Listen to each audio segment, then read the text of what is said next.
And of course, we've had team coverage all over the city tonight and throughout this afternoon, a busy day. Let's head over to Fox 13's Bob Evans, who is out on the ground. And Bob, what are you seeing there? We have moved further north here on 2nd East. We're at 400 South now, and we are at the scene of the two burned out vehicles that really are representative of what happened in downtown Salt Lake City tonight, or today. This is the civilian vehicle that we believe belongs to Brandon McCormick, whom we talked to earlier. He's the gentleman who we have video of him getting out of his car with his hunting bow.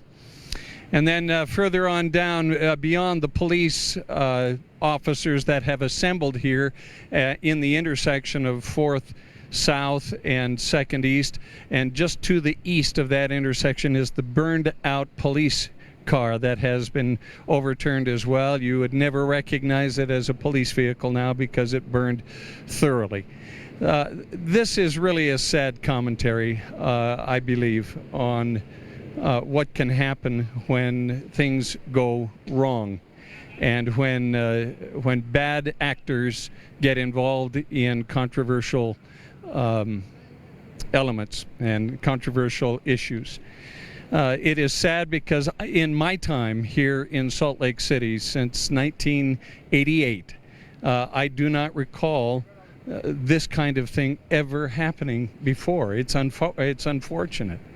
We're better than this, and I believe that those folks who are truly upset about the way that things turned out in Minneapolis for George Floyd, those folks don't agree with this, with what happened here in Salt Lake City. They don't agree with this because this does not move their cause any further down the road.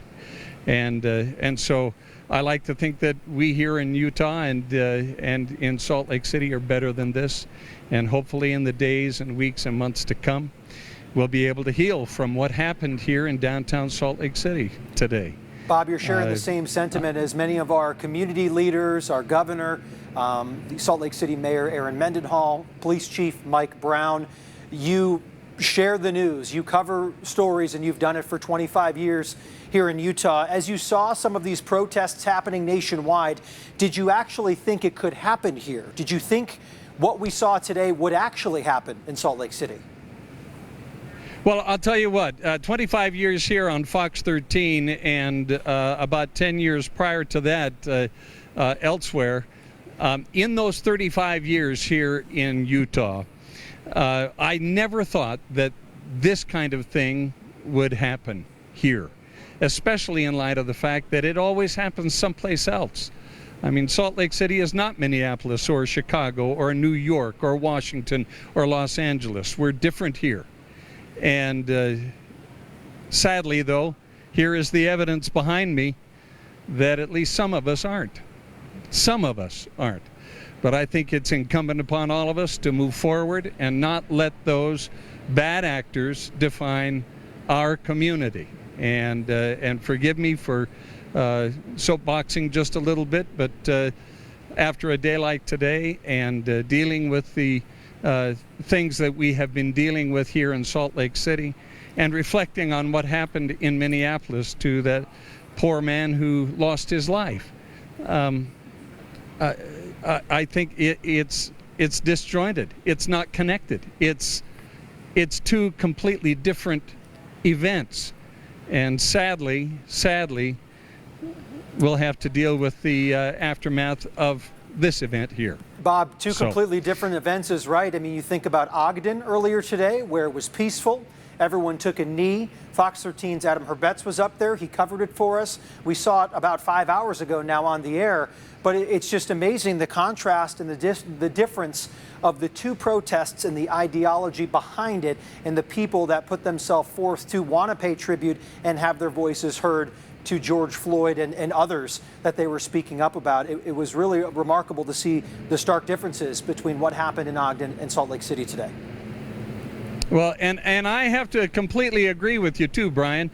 I mean, the fact is this, that we have a justice system. It has flaws, and there are things that sometimes don't go right. But this is not the way to fix the justice system. A very emotional day, Bob. Doesn't fix anything. Okay, thank you. Doesn't fix anything.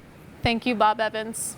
Let's head over to Fox 13's Spencer Joseph. As we've told you numerous times today about Spencer's coverage, he was out there earlier in the day when it did start as a car caravan and has ended now with the streets kind of looking like what you see behind Spencer. You can still see shades of glass and bottles and things left behind, even burnt out vehicles and smashed up buildings. So, Spencer, where are you at this exact moment and what are you seeing? Because I do see police activity behind you as well.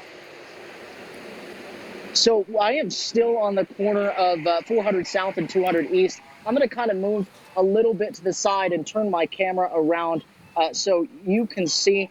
Officers are actually right here basically packing up. We're seeing them load on these black, what look to be SWAT vehicles there. And you can see officers are just starting to stand down. They're starting to debrief with their various. Several officers actually leave. Ogden police officers that were here, we spoke with a little while ago, and they are headed back up to Ogden. They just finished their debrief. So officers out here are definitely standing down and taking a look at exactly what happened today, what they went through, and just talking it over. Spencer, as well as looking at what went well. Police presence in front of you? Are those all police officers that we're seeing there? It's a little bit further away from you. I just wanted to ensure that it wasn't also a group of protesters as well as law enforcement officers. Yeah, so those are all law enforcement officers, and this is just a small portion. I'll go.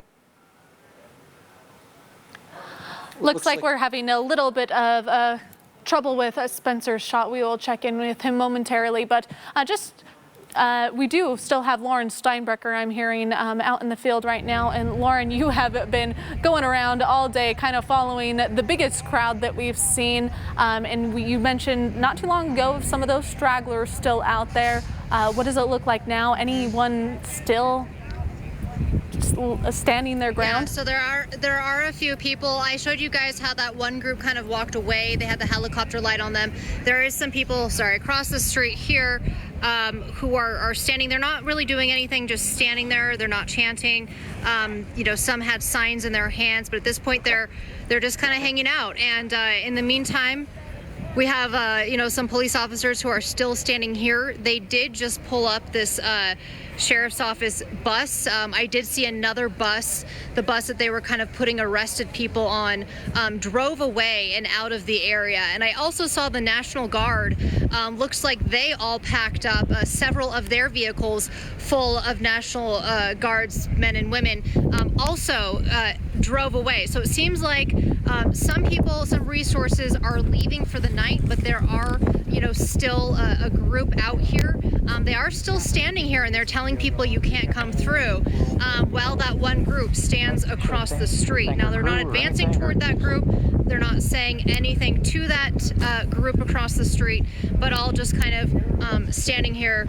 And again, that bus has just pulled up here. So that's what I'm seeing now. It seems like there's, I would say less than a dozen now standing across the street. All right, quite a stark contrast to what we've been seeing all afternoon. Fox 13's Lauren Steinberger out there working hard. We're going to let you go for the night as we wrap up our coverage. Lauren, thank you. Again, all of this for those of you just joining us or maybe just joining us late where you see more of an empty street nearby or maybe just the remnants of what had happened during the afternoon and the evening hours. All this began before noon and it started peaceful. So there has been so much that has developed over the last 8, 9, 10 hours. So just kind of giving you a timeline, this all started at 11 o'clock. You can imagine from 11 a.m. to 11 p.m. Here we are. But 11 a.m. it started as what we assumed or hoping was going to be a peaceful protest, a car caravan where people weren't even going to get out of their cars, but slowly that changed. People getting out of their cars,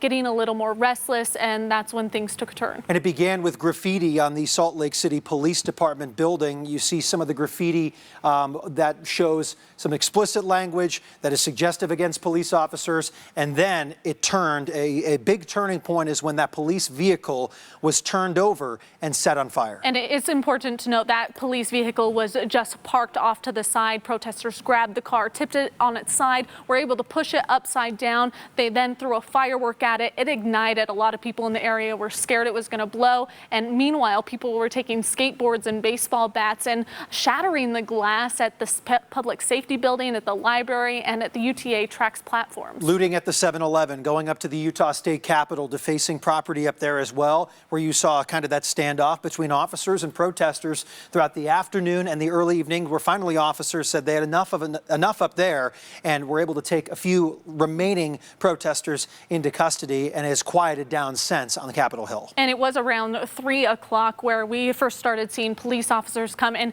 mind you, we had police officers from all over the valley, the governor enacting the National Guard.